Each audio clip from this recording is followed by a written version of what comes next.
ఐదులతో ఎలాగో పారాయణ మొదలు పెడితే తర్వాత ఇంకా పుంజుకుంది. అమ్మ రోజు నా తల్లిదండ్రులకు ముందు నా తల్లిదండ్రులు కోటి నా తండ్రి రమణయ్య గారు, నా తల్లి రంగనాయకమ్మ గారు, వారి యొక్క పుణ్యాన నేను జన్మ తీసుకున్నాను. ఈ భూమి మీద జన్మ తీసుకొని వారి సంతానము మొత్తము 4 ఆడపిల్లలు, 2 మగపిల్లలు. 2 మగపిల్లలు నాకు అన్నయ్యలు ఇద్దరు. ఒక అన్నయ్య మేము తెలుసు, ఇక్కడ జెరాక్స్ షాప్ పెట్టుకొని ఉన్నాడు. పెద్ద అన్నయ్య ఏమో టౌన్లో ఉంటాడు.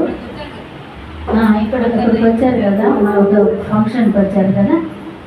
తర్వాత పెద్దక్క ఇక్కడ దప్పూర్లో ఉంటుంది, చిన్నక్క నెల్లూరులో ఉండేది. ఆమె కాలం చేసింది, శరీరం వదిలేసింది. తర్వాత నేను, తర్వాత నాకు చెల్లెలు కూడా మీరు చూసుంటారు. అయితే ఇంతమంది సంతానం కదా, 6 మంది సంతానం అమ్మకి. 6 మంది సంతానంలో అమ్మ నాకు భగవద్గీత అంటే అది గీతా మకరందము అన్ని పుస్తకాలు ఇచ్చింది. అదొక ఎత్తు. గీతా మకరందం అని అమ్మకు ప్రాణం అన్నమాట. ఇంత పుస్తకం అది. అంత పుస్తకాన్ని తీసుకొచ్చి అమ్మా నీ చేతిలో పెడుతున్నాను అని ఇచ్చింది. ఎందుకు ఇచ్చింది మీరు అర్థం చేసుకోండి.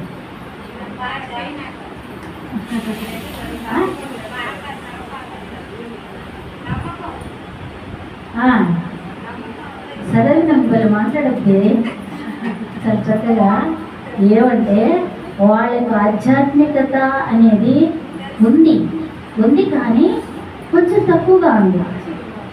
నేను మొదటి నుంచి ఆధ్యాత్మికంగా కొంచెం ముందంజలో ఉండేదాన్ని అన్నమాట. అందుకని ఆ పుస్తకం నాకు ఇచ్చింది. అమ్మకు పాదాలకు దండం పెట్టి ఆ పుస్తకాన్ని తీసుకున్నాను నేను. అది అంత అపురూపమైంది, ఇప్పటికి కూడా ఉంది. చాలా పుస్తకాలు ఇచ్చింది. ఎన్ని పుస్తకాలు, తన దగ్గర ఉన్న పుస్తకాలన్నీ సంచిలో పెట్టుకునేది, తీసుకొచ్చి ఇదిగో మా పుస్తకాలు చదువు అని అట్లా చాలాసార్లు ఇచ్చింది. లాస్ట్కి ఆ ప్రాణం కదా ఆమె దగ్గర, గుడి దగ్గర, మంచం దగ్గర పెట్టుకున్నది. ఆ పుస్తకం కూడా ఒక పుష్పం ఒకటి పెట్టి దాని మీద నాకు ఇచ్చిన తర్వాత అమ్మ పాదాలు దండం పెట్టిన తర్వాత అమ్మ అన్నది, ఏమనగలమ్మా, నేను ఆస్తి పాస్తులు ఏమీ లేను, నేను ఇది ఒక్కటే ఇవ్వగలనమ్మా నీకు అని చెప్పింది. అప్పుడు నేను అమ్మ కోట్ల ఆస్తి నాకు అసలైన ఆస్తి అదే మేడం, ఇదే అసలైన ఆస్తి ఇదే అని చెప్పి ఆ పుస్తకాన్ని స్వీకరించాను అన్నమాట.